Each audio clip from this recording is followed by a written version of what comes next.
Merci de choisir nos antennes pour vous informer. C'est l'heure du bulletin d'information de 22 h sur la première télé urbaine du Sénégal. Bonsoir, bienvenue à toutes et à tous. Affaire Karim Wade, le secrétaire général d'Amnesty Sénégal, invite l'État à indemniser l'ancien ministre d'État, Seydi Gassama, soutient que le Sénégal doit se conformer à l'avis du groupe de travail des Nations Unies qui a toujours demandé que l'ancien ministre des Infrastructures soit rétabli dans ses droits. Reportage Amina Gueye, Germaine Dior. Gracié le 24 juin dernier, Karim Wade doit, selon Amnesty Sénégal, être indemnisé. Une façon pour le Sénégal de respecter l'avis du groupe de travail des Nations Unies, car ayant signé les chartes. Dans le cas précis de Karim Wade, le groupe de travail avait non seulement demandé de mettre fin à la détention arbitraire, et pour cela, il n'y a pas beaucoup de modalités. Il faut soit le gracier, l'amnistier ou lui faire une remise de peine, et ensuite, il faut l'indemniser à la mesure du tort qu'on lui a causé. Ces organes sont extrêmement importants, donc il faut éviter de les discréditer. Il faut surtout veiller à les renforcer en respectant les avis qu'ils ont rendus. Et lors, les experts avancent que grâce et indemnisation ne vont pas de pair, mais Seydi Gassama affirme le contraire et se base sur le Code pénal international. Nous fondons notre avis sur la base des normes et des standards internationaux. La plupart des gens, des avocats qui parlent dans ce pays, leur référence c'est le Code pénal, c'est le Code de procédure pénale. Nous n'avons pas les mêmes références. Nous nous sommes battus pour que les Nations Unies adoptent les normes les plus élevées et nous nous battons pour que les États puissent respecter ces normes-là. Après le dossier de Wade fils, le droit de l'homiste lui prône une réforme de la CREI. Ce que nous demandons, ce n'est pas qu'on arrête de poursuivre les personnes qui s'enrichissent sur le dos du peuple sénégalais. Ce que nous disons, c'est que quelle que soit la noblesse de l'objectif visé, on doit respecter les droits fondamentaux des personnes poursuivies. Leur droit de pouvoir faire du recours lorsqu'ils sont condamnés, comme cela est fait dans les tribunaux internationaux. L'ayant déjà fait pour un Camerounais condamné pour les mêmes faits, Amnesty International s'engage aux côtés de Karim Wade si toutefois ce dernier décide de se battre afin d'être rétabli dans ses droits. Les responsables du Parti démocratique sénégalais Amina Gueye étaient à Touba sur invitation du porte-parole de la communauté mouride, Serigne Bassirou Abdou Khadre Mbacké. Au sortir de cette audience, les libéraux ont lancé un appel à la paix des braves conformément au ndigal donné par l'autorité religieuse. Nous retrouvons dans la ville sainte nos correspondants sur place, Abdoulaye Diagne, Ousmane Diouf. Touba a-t-il joué un rôle éminent pour la libération de Karim Wade? Tout porte à le dire. La libération de Karim Wade, libération pour laquelle le calife général des Mourides s'est donné corps et âme pour sa réalisation. Le Parti démocrate sénégalais, à travers ma voix, exprime ici à Touba ses sentiments de profonde gratitude. À l'occasion, il dénonce l'iniquité de la CREI. Karim Wade a été un exemple patent du caractère unique de la CREI, et j'estime que s'il faut faire la reddition des comptes, ce n'est pas à travers une cour de répression de l'enrichissement illicite qui est une cour politique. En perspective des échéances qui se profilent à l'horizon, il rappelle ainsi les orientations de leur congrès. D'abord, gagner s'il le faut les législatives, à tout le moins avoir une forte majorité à l'Assemblée nationale et préparer 2019 afin de gagner la présidentielle. Pour l'instant, il n'y a pas un autre congrès pour modifier les paradigmes. On verra d'ici 2017 ou d'ici 2019 qui pourrait participer ou non aux élections qui sont en devenir. Par ailleurs, l'autorité a prié pour un Sénégal de paix et de concorde nationale qui profiterait aux citoyens. Retour à Dakar, c'est pour parler éducation. Cette fois, les élèves et professeurs du lycée Seydina Limamou Laye de Guédiawaye s'inscrivent en faux contre les déclarations de la tutelle. Avec 15 lauréats, leur établissement scolaire devance de loin le lycée Mariamaba, à qui revient la première place au concours général. Selon toujours les autorités étatiques, face à la presse, les élèves et professeurs du dit lycée ont recensé d'autres griefs à l'endroit de Serigne Mbaye Thiam. Reportage Mamadou Fofana, Mohamed Diaw. La sortie du ministre de l'Éducation sur les résultats du concours général n'a pas été du goût des élèves et professeurs du lycée Seydina Limamou Laye de Guédiawaye. Ces derniers contestent ces résultats et revendiquent la première place. Nous contestons de très vive voix pour la bonne et simple raison que le lycée Seydina Limamou Laye est premier avec 15 distinctions. Suivi, n'est-ce pas, de Mariamaba avec 14 distinctions. Il y a quelque part des règles qui ont été modifiées, transformées et changées. Je rappelle, n'est-ce pas, à l'opinion qu'on ne change pas d'attelage au milieu du gué. Il déclare être victime d'une discrimination notoire et ce de tout le temps. En atteste d'ailleurs ce qui s'est passé l'année dernière à la cérémonie de remise des lauréats du concours général. Il y a un ostracisme, il y a une stigmatisation. Il y a, n'est-ce pas, tout simplement une discrimination extrêmement négative à laquelle nous assistons concernant le lycée Seydina Limamou Laye. L'année dernière, en 2015, 20 millions ont été octroyés à Mariamaba, 20 millions au Prytanée militaire de Saint-Louis, 0 francs au lycée Seydina Limamou Laye. Autre chose qui a poussé les élèves et enseignants du lycée Seydina Limamou Laye à élever la voix, c'est la cantinisation qui prend forme aux alentours de leur établissement. Un lycée qui souffre aujourd'hui de la cantinisation à outrance, un lycée qui compte plus de 6 000 élèves que l'on pouvait considérer comme une ZEP, une zone d'éducation prioritaire, et malgré cela fournit les meilleurs résultats de ce pays. Les élèves et professeurs du lycée Seydina Limamou Laye réclament plus de considération et invitent le chef de l'État à venir s'enquérir de leur suite.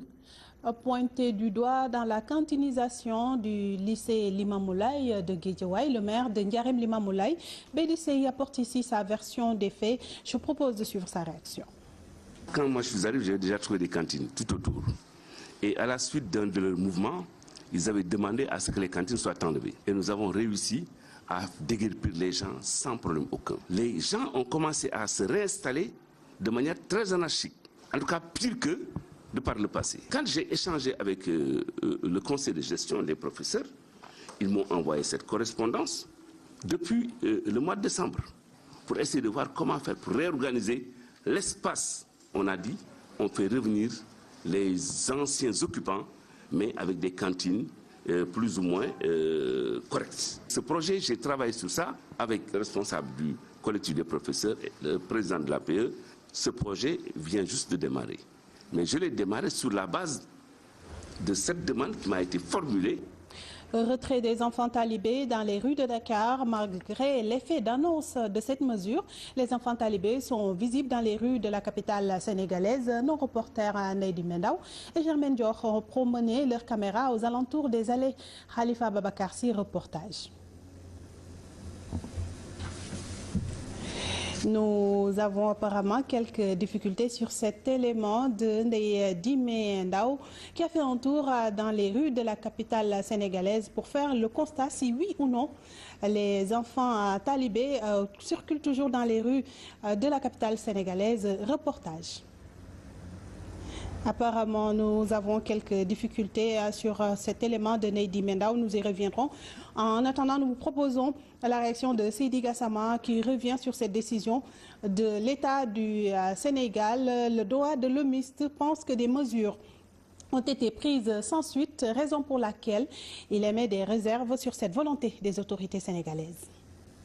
Très heureux que ce rapport du département d'État américain soit fasse l'objet de publicité dans la presse. Le Sénégal est un pays qui, contrairement à ce que dit le gouvernement américain, avec beaucoup de diplomatie, qui a des efforts qui ont été faits. Et je dis qu'il n'y a aucun effort qui a été fait par l'État du Sénégal pour mettre fin à la traite des enfants talibés.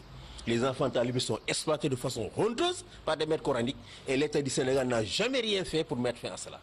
Macky Sall, lorsque des jeunes ont été brûlés vifs à la Médina, était venu avec son premier ministre Abdoul Mbaye et avait promis des actions immédiates. Cela fait 4 ans, rien n'a été fait. Par conséquent, nous sommes pessimistes. En 2010, Souleymane Ndéné Ndiaye avait publiquement, lors d'un conseil interministériel, annoncé la fin de la mendicité des enfants talibés. On avait commencé à retirer les enfants de la rue, à les amener dans des centres. Subitement, on est revenu sur cette décision, sous la pression des lobbies maraboutiques et des maîtres coraniques. Alors cette fois-ci, nous attendons de voir. Nous n'allons pas féliciter qui que ce soit. Nous attendons de voir et nous continuons à exiger que l'État mette fin à cette traite honteuse, qu'il cautionne parce que simplement il n'a pas pris les actions qu'il faut. Et puis sport, avant de boucler ce bulletin d'information, Euro 2016, le pays de Galles a créé tout à l'heure l'exploit. Face à la Belgique, les coéquipiers de Gareth Bale ont surpris les Belges sur la marque de 3-1. La première demi-finale va donc opposer le Portugal au pays de Galles. Ce sera le mercredi 6 juillet. En attendant, les quarts de finale se poursuivent demain avec cette affiche explosive entre l'Allemagne et l'Italie de Giorgi Buffon. C'est tout pour ce soir. Merci de votre fidélité renouvelée. Tout de suite, c'est la suite de votre émission préférée de la soirée Sen Show.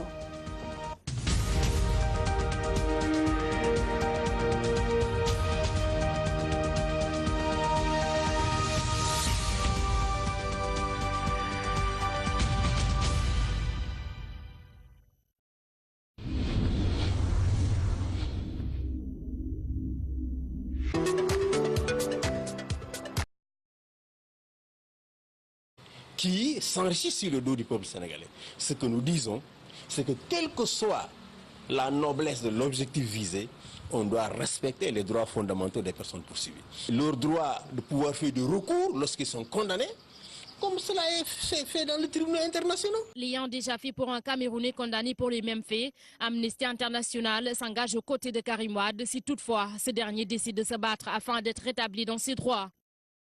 Les responsables du Parti démocratique sénégalais Amina Gueye étaient à Touba sur invitation du porte-parole de la communauté mouride, Serigne Bassirou Abdou Khadre Mbacké. Au sortir de cette audience, les libéraux ont lancé un appel à la paix des braves conformément au ndigal donné par l'autorité religieuse. Nous retrouvons dans la ville sainte nos correspondants sur place, Abdoulaye Diagne, Ousmane Diouf. Touba a-t-il joué un rôle éminent pour la libération de Karim Wade? Tout porte à le dire. La libération de Karim Wade,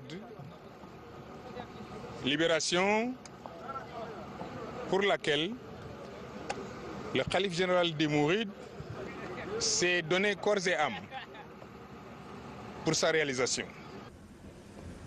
Gracié le 24 juin dernier, Karim Wade doit, selon Amnesty Sénégal, être indemnisé. Une façon pour le Sénégal de respecter l'avis du groupe de travail des Nations Unies, car ayant signé les chartes. Dans le cas précis de Karim Wade, le groupe de travail avait non seulement demandé de mettre fin à la détention arbitraire, et pour cela, il n'y a pas beaucoup de modalités. Il faut soit le gracier, l'amnistier ou lui faire une remise de peine, et ensuite, il faut l'indemniser à la mesure du tort qu'on lui a causé. Ces organes sont extrêmement importants, donc il faut éviter de les discréditer. Il faut surtout veiller à les renforcer en respectant les avis qu'ils ont rendus. Et là... Merci de choisir nos antennes pour vous informer. C'est l'heure du bulletin d'information de 22h sur la première télé urbaine du Sénégal. Bonsoir, bienvenue à toutes et à tous. Affaire Karim Wade, le secrétaire général d'Amnesty Sénégal, invite l'État à indemniser l'ancien ministre d'État, Seydi Gassama, soutient que le Sénégal doit se conformer à l'avis du groupe de travail des Nations Unies qui a toujours demandé que l'ancien ministre des Infrastructures soit rétabli dans ses droits. Reportage Amina Gueye, Germaine Dior. Les experts avancent que grâce et indemnisation ne vont pas de pair, mais Seydi Gassama affirme le contraire et se base sur le code pénal international. Nous fondons notre avis sur la base des normes et des standards internationaux. La plupart des gens, des avocats qui parlent dans ce pays, leur référence c'est le code pénal, c'est le code de procédure pénale. Nous n'avons pas les mêmes références. Nous nous sommes battus pour que les Nations Unies adoptent les normes les plus élevées et nous nous battons pour que les États puissent respecter ces normes-là. Après le dossier de Wade fils, le droit de l'homiste lui prône une réforme de la CREI. Ce que nous demandons, ce n'est pas qu'on arrête de poursuivre les personnes